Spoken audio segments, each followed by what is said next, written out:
Hola, hoy estoy con Eduardo Levi Yeyati, economista argentino, que es profesor de la Universidad de Tela, profesor de la UBA, Universidad de Buenos Aires, y profesor visitante de Harvard, CEO de Elipsis, y actualmente está asesorando al gobierno nacional de Argentina a pensar el futuro del trabajo para el año 2030.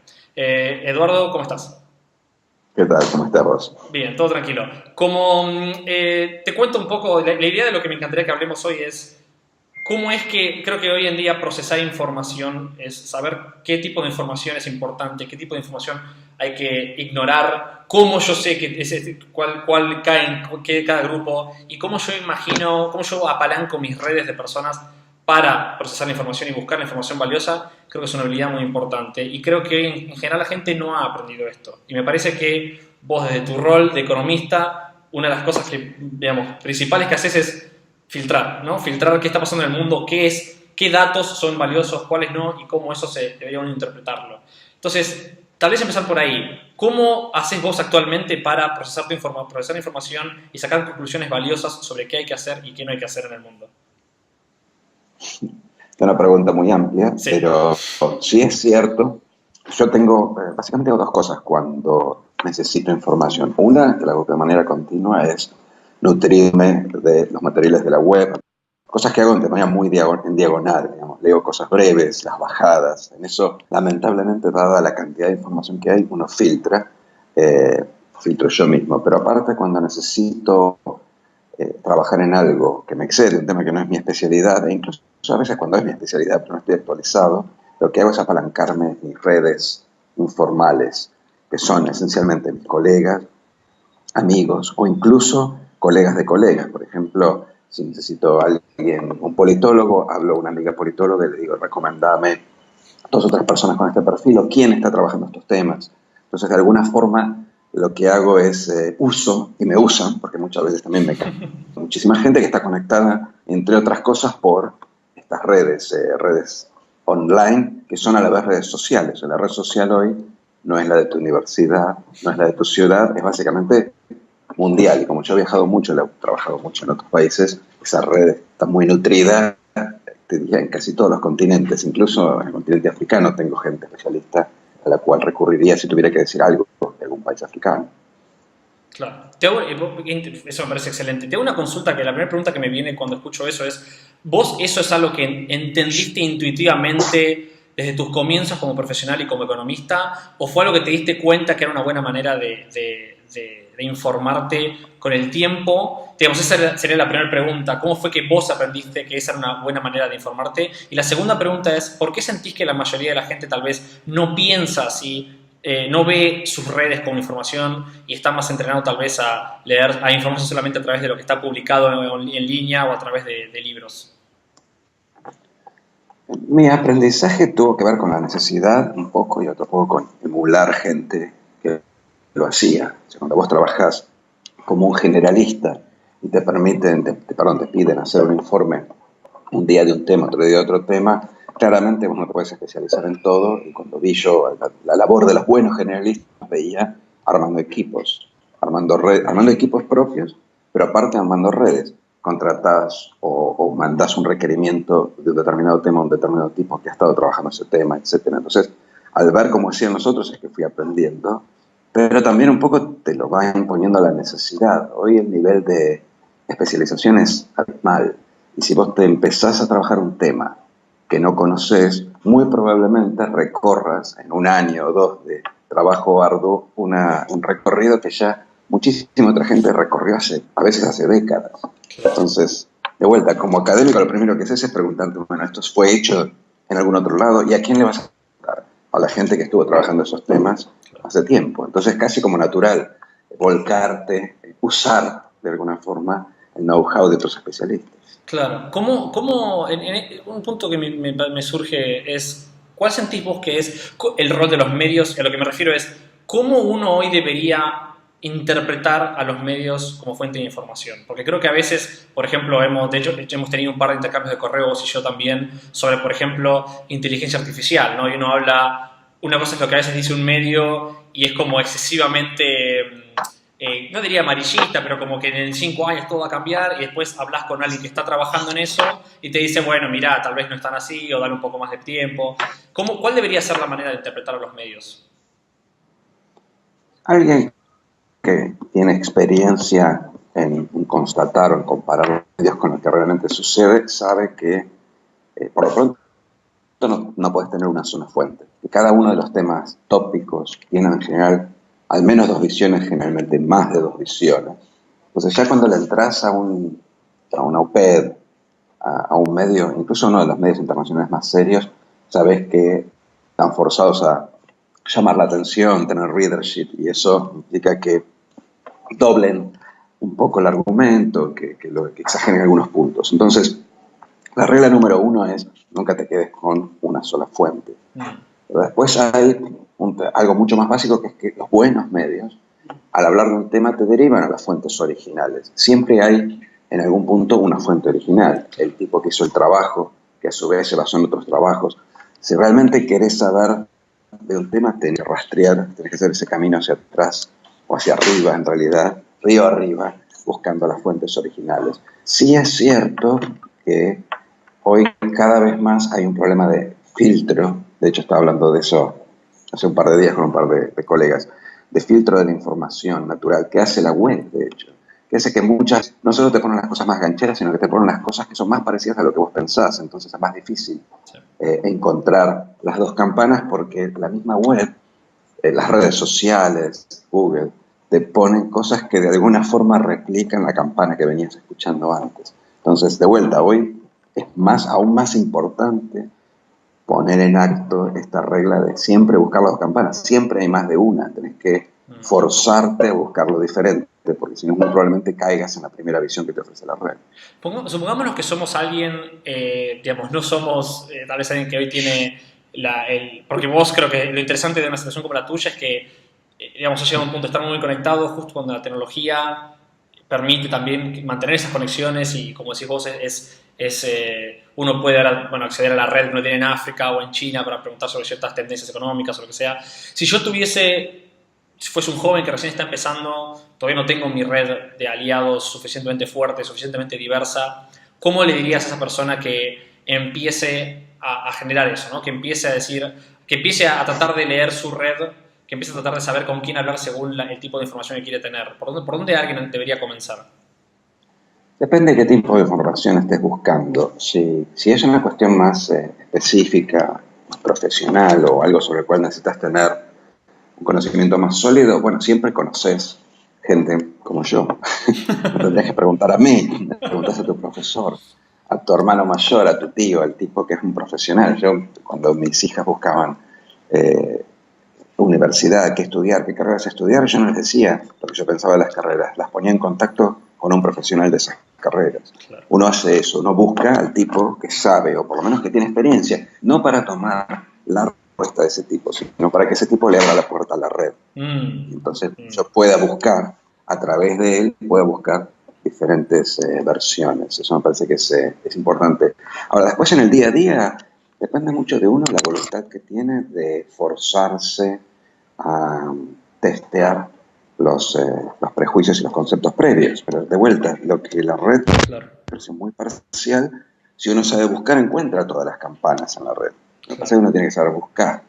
Qué interesante, una cosa varias cosas que dijiste, ¿no? Esto de testear los filtros, o sea, requiere un poco de proactividad, requiere como este compromiso con la objetividad que a veces uno prefiere no tener porque es más fácil, ¿no? Es más fácil quedarse con la idea que uno recibe de los medios. Y la otra cosa que me interesa mucho de lo que dijiste, y creo que yo sé que no sé cuándo fue que lo entendí, pero me di cuenta que una vez que uno lo entiende, el mundo cambia, que es la gente que yo conozco no es solamente el que me consigue un laburo, sino también puede ser el que me presenta otras fuentes de información, el que me presenta otras perspectivas y el que me presenta a otras personas. Esta idea de que tengo dos o tres grados a casi cualquier persona en el mundo, pero primero hay que redefinir un poco qué es una persona, ¿no?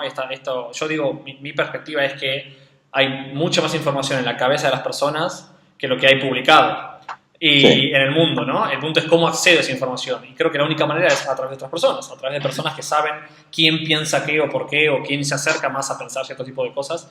Eso me parece muy, muy valioso de lo que decís y es como algo que espero poder reforzar en nuestros programas, es que la gente, digamos, redefina lo que es un aliado y esto de no es solamente el laburito o el que me compra, sino también el que me enseña, el que me guía, el que me muestra, ¿no? El que me abre la cortina a cosas nuevas. Y vuelvo a un punto que mencionaste antes, que me parece interesante. Dijiste, porque vos dijiste como sos un generalista, ¿no? Sí. Y esta idea de, ¿sentís que el mundo está yendo a...? Me da la sensación de que hoy, por más que uno sea un especialista, tiene que tener un poquito de generalista para no estar, digamos, para no ser tan, para tener un poco una idea de qué está pasando en el mundo alrededor. Es como si yo aprendo alguna tecnología en particular, hoy en día esa tecnología en 10 años puede no usarse más. Y si no se usa más y no me di cuenta de no sé, que venía el camino de no usarse más, me quedé afuera, ¿no? Porque hoy en 10 años no es tanto a nivel en algunos, el ritmo de algunos cambios.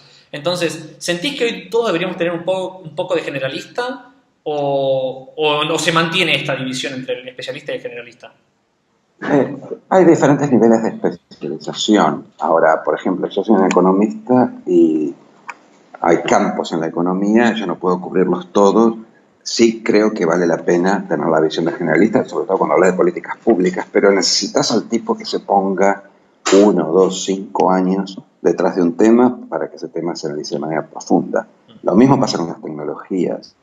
Hay tipos que vos escuchás en una charla TED que parece que saben un poco de todo, son divulgadores, escriben grandes libros, son los libros, son mi primera fuente. O sea, cuando yo quiero estudiar ciberseguridad, voy a agarrar el libro del experto, ¿cómo se llama?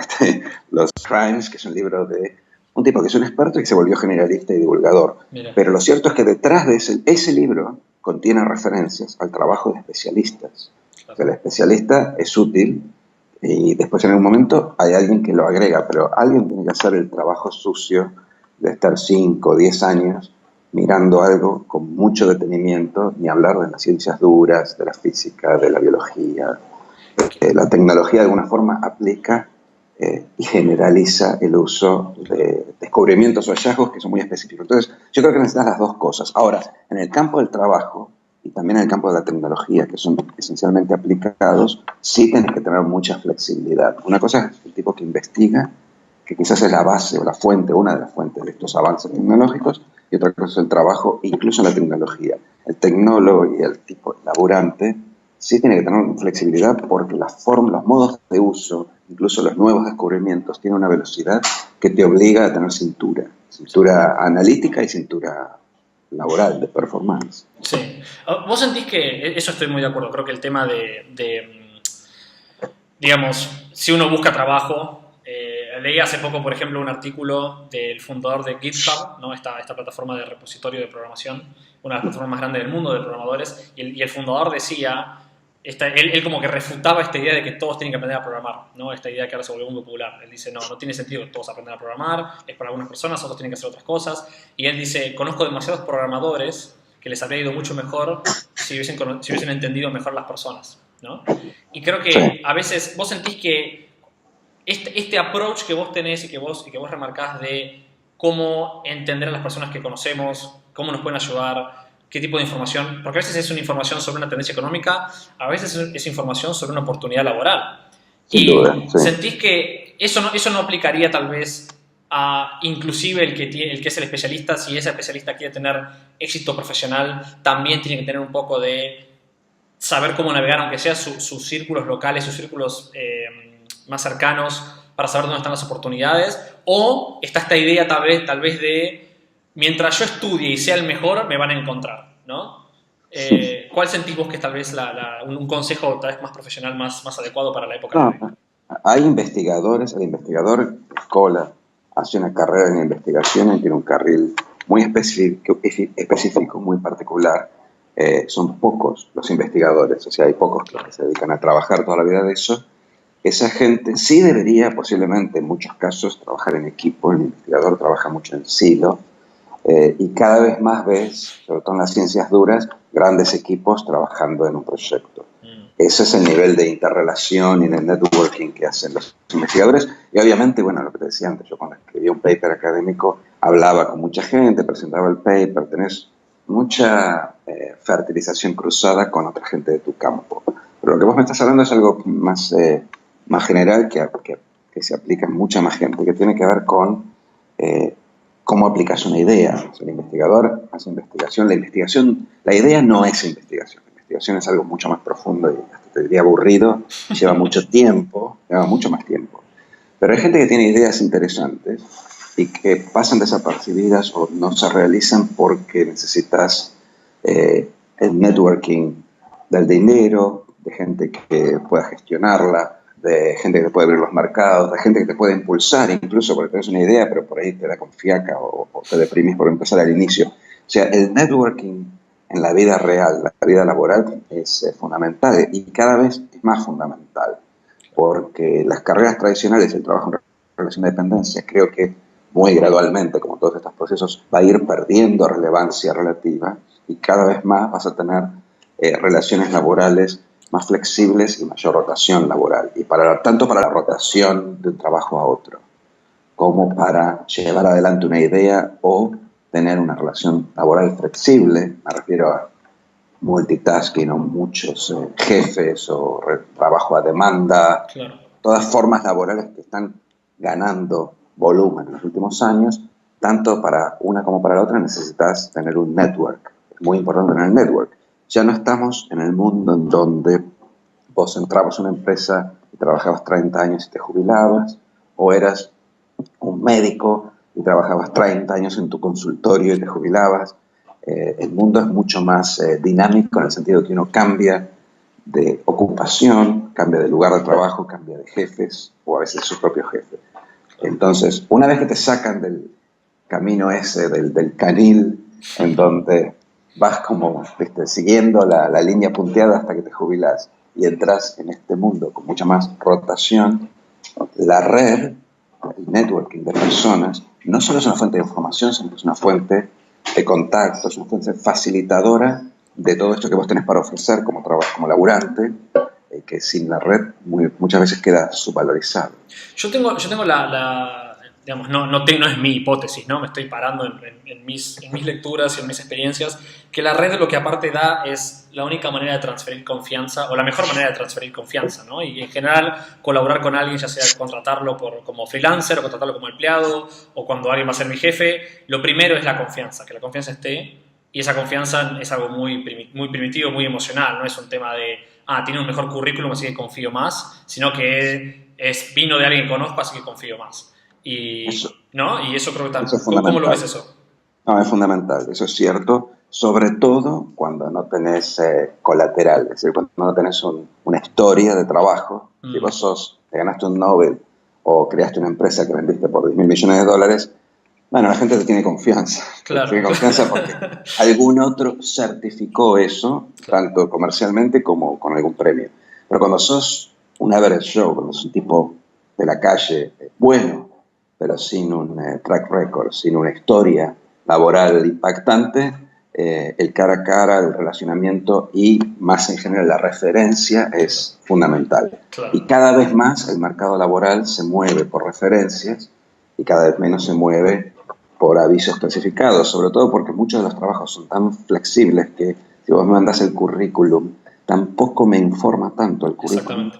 de tu capacidad de hacer lo que yo quiero que hagas, que es muy específico y necesito saber cómo trabajás, cómo vivís, qué motivación tenés, cosas que nunca puedes escribir, o puedes escribir, pero todo suena mentira cuando lo pones en un currículum, tenés que ver. Claro. Entonces, esa red sí es fundamental, sobre todo, insisto, para la gente que entra al mercado laboral o que tiene una historia en el mercado laboral corta, es fundamental para los jóvenes. Si vos hoy quisieras tener un programa de empleo joven, lo primero que tendrías que hacer es meter al joven en la empresa, para que no solo para que él que se acostumbre a trabajar y a cumplir horario y a respetar a un jefe, sino aparte para que empiece a tener relaciones con la empresa. Una vez que estás adentro, es mucho más fácil quedarte, si sos más o menos bueno. Claro, Es cierto. claro. No, es verdad, me gusta cómo Esa puerta, la puerta de entrada, es la más difícil de franquear. Es verdad, es verdad. ¿Vos sentís que, estaba pensando esto del colateral, qué interesante, uno me da la sensación de que tal vez el título universitario es el primer pequeño colateral que una persona tiene, que hoy en día lo que se busca justamente en el título es eso, ¿no? Como para arrancar el juego. Pero vale poco, Vale cada vez poco, vale claro. menos. Cada vez vale menos. Eso Cuando mi viejo se eh, recibió de ingeniero de la UBA, era un ingeniero de la UBA. Hoy yo soy ingeniero de la UBA, te lo digo eso con mucho cariño por la UBA, pero la verdad es que vale menos que cuando se recibió mi viejo, porque primero eran 30 en esa época, y aparte el nivel de calificaciones en términos de la demanda que requería el mercado, el nivel de calificaciones que te daba la UBA era mucho más alto. Hoy el mercado requiere otra especificidad, otra formación. Entonces, ese tipo, y aparte hay muchos más. Entonces se claro. enrarece el valor del título y por eso la gente hace posgrados y especializaciones. Me leíste la Y mente, te iba a preguntar justamente de eso, o sea, si el título valía más o menos, y mi consulta entonces sería, ¿qué le dirías a la gente que hoy dice, sí, sí, todo lo que quieras, pero el título lo tenés que tener? Eh, yo no creo que la modernidad, en realidad la contemporaneidad del futuro vaya a eliminar las formas, los formatos de educación tradicionales. No creo que se elimine la escuela, no creo que la universidad esté perimida, ni mucho menos. Sí creo que en un país como nosotros, que el 10% se recibe de la universidad, el resto le tenés que dar alguna opción. Entonces, hay muchas otras cosas que tenés que hacer para complementar eso, incluyendo educación técnica y mucho de esto de meter al joven en la empresa. Pero pensar que la formación universitaria ha perimido creo que es un error. La mayoría de los países latinoamericanos, y sobre todo, ni hablar de los países desarrollados, aumentan su capacidad de graduación universitaria. Lo que creo es que posiblemente a la universidad hay que hacerla distinta, Mm, de manera que el título entregue al mercado, entregue al estudiante capacidades y competencias distintas, más flexibles, menos enciclopédicas, menos verticales, y claro. entregue al mercado una señal que el mercado valore mucho más que simplemente decir título de la UBA. O sea, la UBA se ve a sí mismo como mucho más importante en términos de señales de lo que es para el mercado. Lo mismo pasa con otras universidades, claro. Entonces, no creo que se acabe la universidad, creo que sí hay que pensar más en función de cómo generarle valor transaccional al tipo que se recibe con ese título. 100% de acuerdo. Yo tampoco creo, habiendo pasado por una época en la que más joven, tal vez más rebelde, dije, no, a la universidad hay que... Chao universidad, hoy no creo eso, hoy creo que la universidad tiene mucho valor, no creo que se vaya a caer tampoco. Yo creo que hay ¿No? que complementarla, creo que hay cosas que la universidad está casi por diseño imposibilitada de dar, y no tiene por qué dar todo, o sea, este es el punto, ¿no? El punto es tal vez desarmar un poco la propuesta de valor de una universidad que daba hace 30 años y ahora saber que hay cosas que la da la universidad y cosas que tal vez le den otro tipo de experiencias o programas, creo que es un paso adelante, ¿no? A tener esa idea, pero todavía creo que la universidad tiene mucho para dar a la sociedad. Y sé que te estás corto de tiempo, Dorri, te quiero hacer una última consulta, que es... similar a esto que veníamos hablando de la lectura de información, de saber qué hacer. Vos, cuando escribís, porque también, por ejemplo, a veces escribís columnas para La Nación digamos, sos un escritor muy prolífico y mi pregunta es, vos te informás sobre ciertos temas a través de tus redes, como decías vos también, pero ¿cómo elegís sobre qué es lo que hay que hablar? Porque ahí estás hablando ya de la audiencia, ¿no? ¿Cómo sabés qué es lo que la audiencia querría escuchar? ¿Cómo decidís que una columna podría tener impacto en la audiencia? Porque no es que le preguntás a la audiencia, sino No. que lo decidís, es una mezcla de intuición e información. ¿Cómo haces ese proceso de selección? Bueno, yo no soy periodista, entonces no trato de no trato de partir de lo que creo que la audiencia quiere leer, porque de última no me motiva tampoco. Quiero que me lean, pero no me motiva a maximizar mi popularidad a través de esas. Entonces, selecciono los temas. Mi proceso es distinto que el de un periodista o un divulgador. Yo selecciono los temas, algunas cosas que he leído en otros lados, y trato de elaborar y agregar algún valor a eso, y después lo bajo lo más posible, de modo de hacerlo atractivo a la persona que lo lee, pero parto de los temas que me interesan. Es Entendido. distinto del tipo que tiene que escribir una columna toda la semana y dice, bueno, a ver cuál es el tópico de la semana. Clarísimo, No clarísimo. lo hago así. Una vez que tenés un norte, ahí sí te informás a través Bueno, de... es que no, la verdad es que toco los temas que a mí me parece que son divertidos, interesantes y que a mí me interesan en ese momento. Tampoco puedo estar investigando para cada vez que escribo. En realidad lo que escribo es medio un reflejo de lo que estoy haciendo, pensando o enseñando, investigando en el momento que escribo. Entonces, de alguna forma es una elaboración de lo que ya vengo leyendo. Pero, como te digo, mi función de producción es básicamente tomo un tema que creo que es interesante y lo bajo hasta tratar de hacerlo lo más digerible y atractivo posible en una audiencia grande, y a veces tengo éxito y a veces el tema es innegablemente duro de masticar y entonces fracaso, pero prefiero ese proceso que partir al revés de lo que la audiencia quiere leer. Clarísimo, clarísimo. Eduardo, te quiero agradecer un montón por tu tiempo y por la conversación. Creo que está buenísimo todo lo que contaste y me hace pensar mucho a mí, pero sé que a la gente que te escucha también le habrá interesado mucho. Así que gracias. No, fue un placer. Chao, Carlos.